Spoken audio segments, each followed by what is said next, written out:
How is everybody going? I am Greg Tito, and I'm here with D&D News.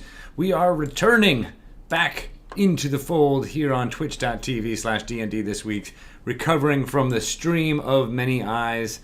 It was a wonderful event in LA, June 1st, 2nd, and 3rd. All of the amazing videos are all on our YouTube page as well as on our Twitch channel right here. You can go check those out, but it was fantastic activation of all of the D&D community coming together to celebrate this crazy game that we all love and pretend in as a framework, and also to announce the new storylines that are coming from Dungeons & Dragons this year. Waterdeep Dragon Heist is the first one. It will arrive in September, I believe September 20th. We should start getting the dates for these down here. And then I'll just remember them. It'll just be part of everything that's happening. But it is in September. It is a urban adventure in the city of Waterdeep. So that's why in the Stream of Many Eyes we built an entire set of a city square/market within the town of Waterdeep, city of Waterdeep. There was the Yawning Portal. There was a big foot, a large representation of one of the standing statues in Waterdeep, as well as 5 awesome vendors from the D&D partners. So thank you so much to Beetle and Grimm's Pandemonium Warehouse, Idle Champions, Roll20's Scrollery looked really, really cool. Art and Arcana had an amazing booth with old art from D&D editions past, leading up to today even. And then, of course, the Neverwinter Travel Agency, which showed you where you can visit in the MMO of Neverwinter, other places, not in Waterdeep, which I thought was brilliant that the Neverwinter team was able to put that together. So thank you to everybody who watched. It was a fantastic event. We pushed the limits of what Dungeons & Dragons could do on the Saturday programming. As we had 7 sessions of D&D going on there, 3 of which were off the table, is what we call them, dungeon mastered by Ivan Van Norman, a wonderful game player and game master, and he had a fantastic cast of players that were in costume, on their feet, acting with real other actors as NPCs, trying to solve puzzles that were all created by Elisa Teague. And it was a wonderful experiment. I think it did really beyond what I expected. The first session was a little bit of a first draft, people kind of really figuring out how to get on their feet, and then Kate Welch as Rosie Beestinger, Satine Phoenix, B. Dave Walters, and Mark Humes embodied that cast when they took over the entire set for the 2nd and 3rd sessions, and I thought I just did wonderfully. So can't wait for that. If you haven't seen it yet, please go and watch all of those things. There was a continuous storyline amongst all of those sessions. Trying to find this, the Stone of Galore. This is a prop. It's very heavy. This was the actual prop that they used on the set. In fact, I don't want to give away too much, but most of you probably have watched it already. But Mark Humes was able to find this, in fact, artifact and then ran off with it, which I thought was really cool. And then this is now being used in Dark and Dicey. If you have not seen the last episode of Dark and Dicey, it was last night on this here Twitch channel. DM KG Tang did a fantastic job of integrating it in with their storyline, and I can't wait to see where this stone goes next. In fact, I do know where it is going next. I'm going to take this exact prop to Origins Game Fair in Columbus, Ohio this weekend. I will be there Friday and Saturday, so if you're in Columbus, Ohio, going to there, come drop by and say hi. I'm not sure if you'll be able to say hi to Google MacGuffin here, the Stone of Galore, but it may figure prominently in some of the gameplay that'll be going on there with the Adventurers League and all that stuff that's going on. So cool stuff down the pipe there. We have a entire schedule up for what's happening with our friends at D&D Beyond at Origins Game Fair this weekend, as well as many of the D&D team will be there. Chris Lindsay, Chris Perkins, Jeremy Crawford, Kate Welch, myself, and Shelley Mazanoble. Shelley will be showing off demonstrations of her new game coming from Avalon Hill. Dungeons? No, it's not Dungeons and Dragons. Axis and Allies and Zombies. That's a fantastic new version of the Axis and Ally spin with zombies in there. You'll be able to play it for the first time at Origins. So go check that out, and I'll be there helping out with demos since I was one of the playtesters, and it was tons of fun. So being a fan of Dungeons & Dragons and Axis and Allies and zombies, you should go check it out and have a good time there too. So how are you guys doing? Sorry about the spoilers there, Simi-ish. And Lauren has got the stuff there. Oh, hey, Gil's in there. Hey, Gil. Good to see you. If those of you don't know, Gil was our blacksmith on the streets of Waterdeep. He made amazing displays of props and worked with Rachel Seeley from Girls Guts Glory and is training her character Moira in how to blacksmith, how to make iron tools and stirrups and things like that. So good stuff. Good to see you here in the chat, Gil. I want to thank you and all of the performers who came to the Stream of Many Eyes in costume. You guys rocked the house. It really was fantastic. The fights and fight choreography and stunts that were performed on Sunday for all the crowd of public that came in to watch all the public games were amazing. They looked like they were breaking their skulls open on bars, on swords splashing here and there. My favorite bits were with the mage. She had a staff, and it was 4-on-1 at one point where she was actually fighting 4 combatants, and she was charming some and moving them, and it was all in real time with all people around there watching it all happen. It was fantastic. And then of course the guards played by the Gentlemen Adventurers came in and broke up the fights at the end. So a huge thank you to all the stunts people there from Steve Huff's creative combat group. They did a fantastic job practicing and rehearsing those fights all weekend long as their D&D characters. It was fantastic. So I'm not sure if that video actually is up there, but I believe that Todd Kenrick from D&D Beyond is working on a video of all that fight choreography, and will hopefully be able to give you a taste of what it was like. I don't think it'll be the same as being in the room and what it was like to experience it firsthand, but the videography should be able to at least capture what the moment was, which was, in my opinion, pretty damn amazing. Also, you can get some previews of what was happening with the Waterdeep Dragon Heist stories, as well as Dungeon of the Mad Mage, in the new issue of Dragon Plus, which is out right now. You can download it on your phone or look it up on the web at dragonmag.com. This issue has, as I said, tons of previews of what's coming in the months to come for Dungeons & Dragons, but also has a preview of the Adventure Zone graphic novel, Here There Be Gerblins, and the first official playable The Adventure Zone Adventure module written by none other than the Dungeon Master Griffin McElroy from the Adventure Zone. For those of you who are also fans of Adventure Zone, Travis McElroy and Clint McElroy were 2 guests on both the Dice Camera action sessions during the Stream of Many Eyes and during Mark Hume's session, Adventure Improbable, which you can also find on demand on D&D's YouTube channel, or like I said, here on Twitch. So, for those of you who might be coming in to watch Dice Camera Action, it will not be a new episode today. Many of the folks involved are traveling either at LA for the E3 Expo or going to Origins Game Fair itself. So we will be doing a replay of the last session, which was at the Stream of Many Eyes, and featured Travis McElroy as Magnus in it. So you'll get a chance to see that episode again right after I conclude this here D&D news. But good news, next week, on next Tuesday, the next episode of Dice Camera Action will have Travis McElroy returning as a guest. So doing a recap or rewatching the episode from today will get you all geared up for next week as well, too. So that's good stuff. What else can I talk about? Before I move off of the Stream Many Eyes, I just want to point you guys to a Twitter thread that I had thanking everyone that was at the event and what they did. Little stories and snippets, as well as photos from the amazing Tyler Curtis. He was photographing stuff all weekend long. I also pulled photos from my own collection, as well as some other folks on Instagram or Twitter or things like that. But that is a massive thread where you get a taste of what it was like to put together an event like this. I think I ended up thanking 72 people and or groups over the course of the entire tweet thread. So if you're interested in finding out out about all of the work that went into putting the Stream of Many Eyes on, that's a good place to start. And I'd love to highlight all of the people and whose work made it possible. So go check it out if you can. All right, so moving on to Mordenkainen's Tome of Foes. It may seem like that's old news, like it came out everywhere on a May 29th.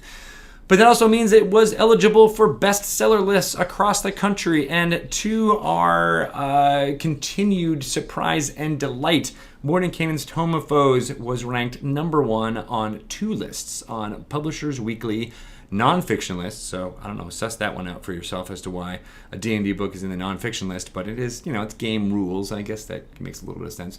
But it was also on the Wall Street Journal's number 1 ranked list for nonfiction. And USA Today had a list of all of its top 50 selling books. They don't distinguish between fiction and nonfiction. That Mordenkainen's Tome of Foes was number 8 on that list for the past week. So that book just continues to amaze us at how well it is received. It is gratifying that the work we keep putting out is just absorbed by so many of you out there. I'm glad that you guys were able to take it. So thank you to everyone who has purchased a book. I really, really enjoy seeing folks get excited about it at their tables and using different monsters or different lore from the race sections in the beginning of the book. So good stuff there. Love to tout how successful Mordenkainen's is for everyone, and now we're looking forward to the future. So really good stuff. There were some complaints about the damaged alt covers. I just want to make sure everyone knows that if you got a cover that you thought was not acceptable, you can get in touch with Wizards customer help to try to replace that book. The link is going to be in there below, but it's wizards.custhulp.com. And if you can send in the damaged copy, and they will send back another copy so that you can get it. We take all of our printing and delivery systems very seriously. We want to make sure that everyone is happy with the alternate cover that was designed by Vance Kelly and doesn't have any of the scratches or scuffings that we've heard some reports of. So again, get in touch with customer service at Wizards of the Coast, and they should be able to help you ASAP, getting you a copy that you are proud to put on your shelf and all that jazz. All right, cool. I'm wearing a crazy shirt. I don't know if you guys noticed this. I've got my Beholder shirt underneath, but I also have this amazing tank top for Pride Month. This month, all of June, we are celebrating the LGBTQ community, and we ran a fundraiser last month for the Lambert House, selling these T-shirts. We raised thousands and tens of thousands of dollars. I think it ended up being $70,000 all told from the D&D community. So thank you. And because of the success of that, and because people wanted different sizes and different looks for these rainbow ampersand shirts, we have reopened up the fundraising. You can now get these. Is there a time limit on it? I'm not actually sure. Before Sunday, June 1st, but that's already happened. Right? They're now on sale. 20 days from now.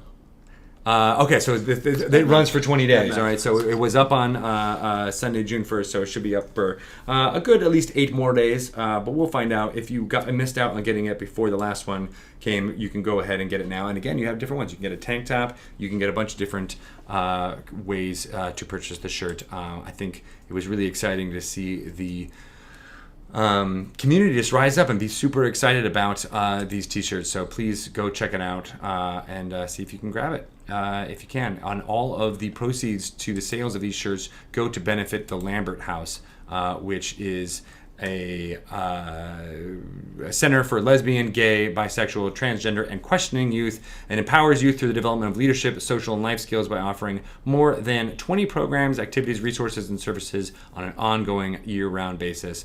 And they do good work here in the Seattle area. So please go ahead and get a shirt if you can. Wear it with pride on the parades in your town, in your community, in your city, and know that Wizards of the Coast is welcoming of all folks who want to play our games. And we really enjoy the outpouring of love and support from the community. So thank you for that.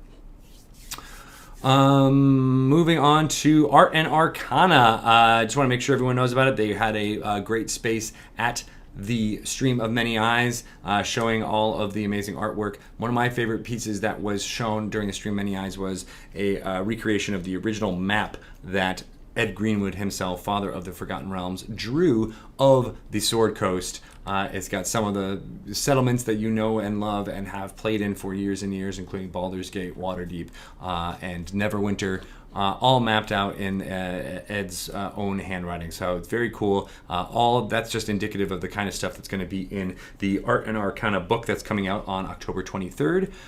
You can pre-order it now from 10 Speed Press and get it to put on your coffee table and or impress your fans with your knowledge of D&D art and Arcana. Good stuff out there. I am going to skip ahead to a little bit of D&D in the press. We had an amazing group. I don't know why I can't scroll down. Stop it.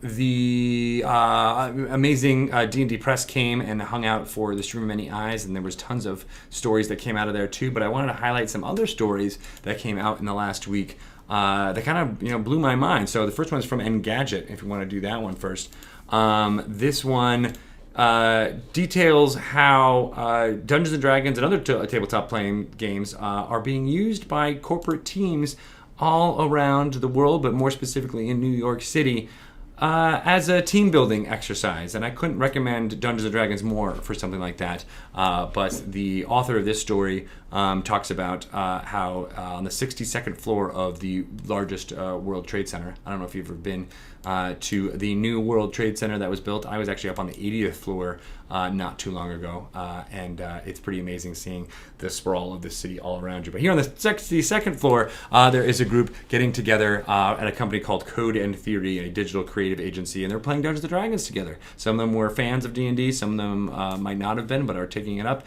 And by the act of playing together as a team, they build social, personal skills. They get to have fun on going on this great adventure, and it's a great way for corporations, probably more in the startup kind of side of things, but then also in the more larger kind of faceless corporations, more people should start doing this. So I love that article by Gadget, and I'm hoping more and more people do stuff like that to build their teams going forward.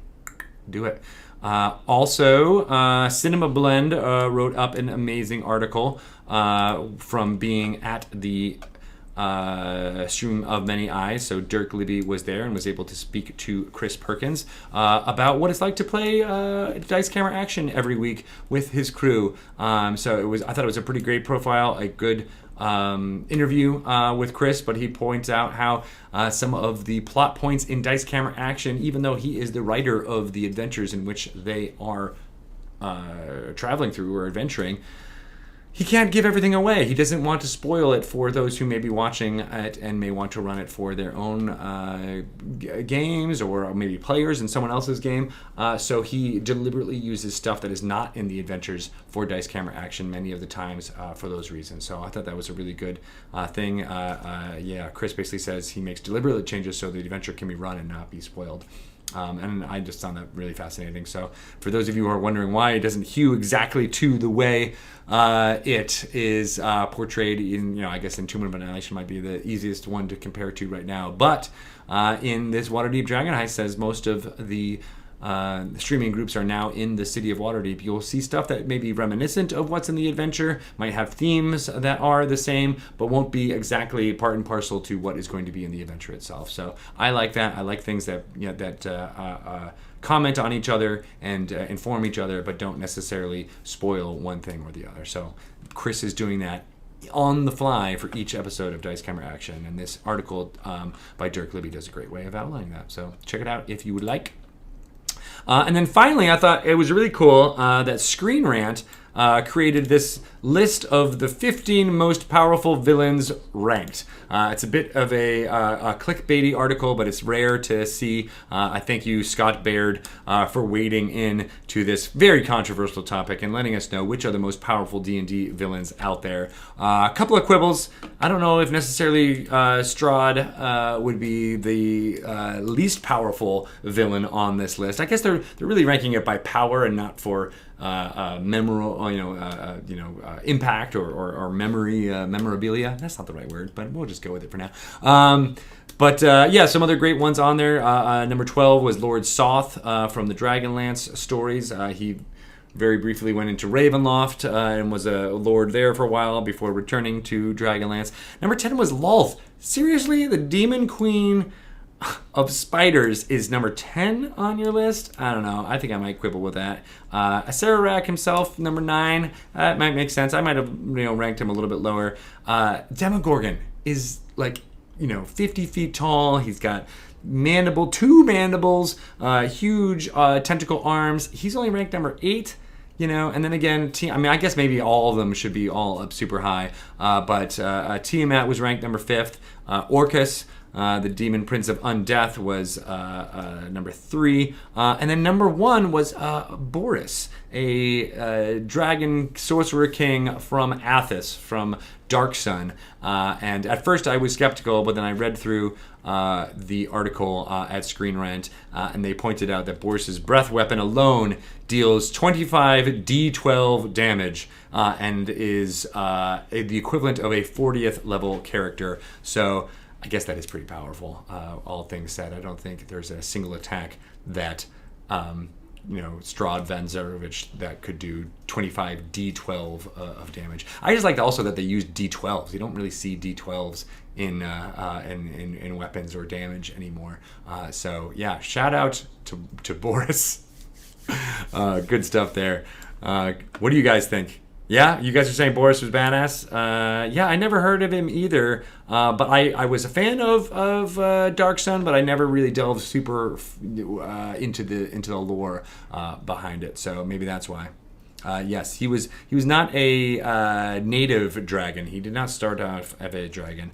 It is part of the lore of Dark Sun, in that you have to transform yourself not into a lich, but you transform yourself into an uber powerful dragon, and they're almost the equivalent of gods on Athos, in the realm of Dark Sun. So I totally get it, but at the same time, yes, as Akeisha points out, 25 D12 is no joke.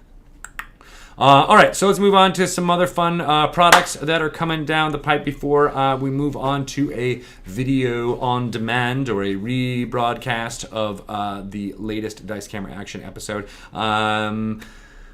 Yes, the Monster... it's the Monster... WizKids Monster Menagerie 3 is out now. It includes the Kraken as a case. But I believe WizKids also just recently announced a new line of Dungeons & Dragons minis is coming out specifically for Waterdeep Dragon Heist. So you can check that out very soon. It is not out yet, but it should be in stores in the next few months.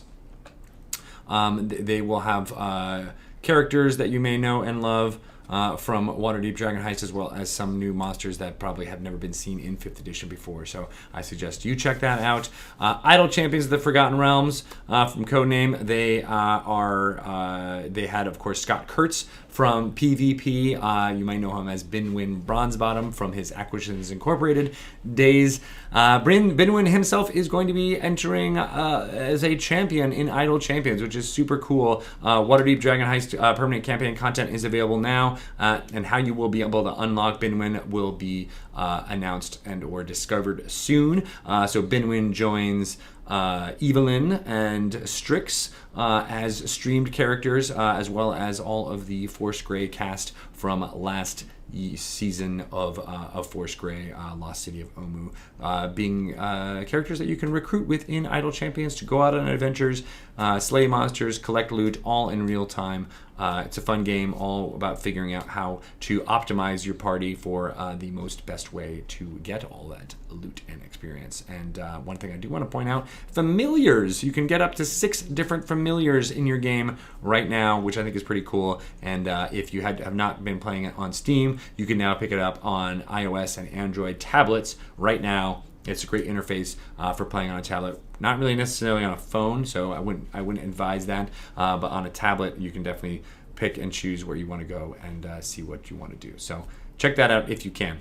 D&D Beyond was an amazing partner all throughout Stream of Many Eyes and in general. You can create so many great characters within that tool. It also has tons of compendium content. So if you don't want to lug around 10 to 15 D&D 5th edition books right now, you can have it all unlocked within D&D Beyond and look up things very quickly with their amazing search feature. Having worked at a few websites that had really crappy search features, it is gratifying to go into D&D Beyond and search for a thing and find the exact spell, monster, item that I'm usually looking for within the first 1 or 2 results of that search. It is chef's kiss. Very good.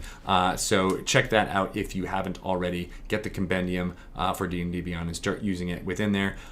It also has Unearthed Arcana, which, if you're not familiar with that, is a bunch of playtest material that comes out from Wizards of the Coast. You'll be able to use that material for character building within D&D Beyond, usually a week after it releases. So we just did the Sorcerer of the Giant Soul Sorcerer just came out yesterday for Unearthed Arcana. Next week, next Monday, you'll be able to use that in D&D Beyond and test it out by making some characters of that ilk. So that's pretty exciting.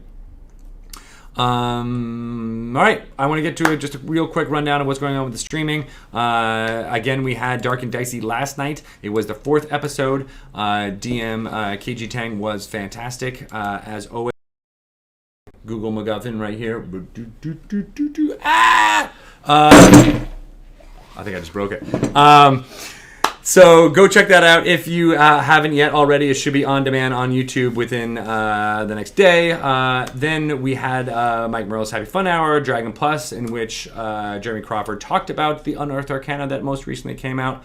Again, we have no dice camera action today, no new one anyway. We'll be rebroadcasting the one with special guest Travis McElroy, and he will be returning on June 19th for a new episode of Dice Camera Action. Then we will be hosting Maze Arcana High tonight, running 3 weeks with that one. Then tomorrow we're hosting Acquisitions Incorporated, the C Team, and Theogony of Kairos, which is dungeon mastered by the inimitable B. Dave Walters. I met a lot of his players at the Stream of Many Eyes, and they're very talented and excited to start running that adventure. So go check that out if you are looking for something new and a new adventure. It's only going to have 6 weeks, so it's kind of like a limited run storyline. So it's a nice way to get some streaming in over the summer. Thursday, we'll have Codename Entertainment's Idle Champions with Dylan Wilkes. He'll be doing that, and then we'll be hosting Waffle Talk at 4 p.m. Pacific Time. Critical Role, of course, is at 7 p.m. And then we have D&D Beyond live from Origins on Friday. So much is going on, including Todd Kenrick, Chris Lindsay, and Lisa Chen talking about the D&D Open. We have a D&D Beyond Writers Roundtable at 10, a 10:30 True Dungeon and Gamehole Con conversation with Adam Bradford and Alex Kammer. At 11, we're going to talk about Dwarven Forge with Stefan Picorni and Nate Taylor. I have a dev update with Adam himself about what's going on with D&D Beyond the Tool at 12 noon. There's a whole lot of here. I'm going through the entire schedule, I guess. Dice Camera Action interview with Todd, Chris Perkins, and Holly Conrad. Maze Arcana will get interviewed with Todd, Satine Phoenix, Rudy Rutenberg, and then Sage Advice Live with Adam Bradford and Jeremy Crawford. Then finally, at 3 p.m. Pacific Time on Friday, you can have a Dwarven Forge reveal live play session with all of the amazing folks who will be there. Adam Bradford, Nate Taylor, Stefan Picorni, Holly Conrad, Satine Phoenix, Rudy Rutenberg, Chris Perkins, and Chris Lindsay.